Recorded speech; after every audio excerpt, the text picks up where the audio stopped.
Hello, in this video I'm gonna show you how to fix problem when you get internet connection but you cannot browse your Google Play Store or use Google Chrome on your OnePlus 10 Pro.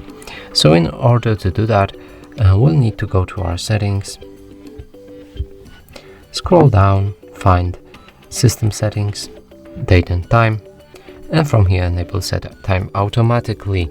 Now if we go back to Google Chrome, reload the page, it should load properly. And the same is with Google Play Store. Every page should load normally now. And that's it for this video. Hope you like it. Please consider subscribing to our channel. Leave a like and a comment below.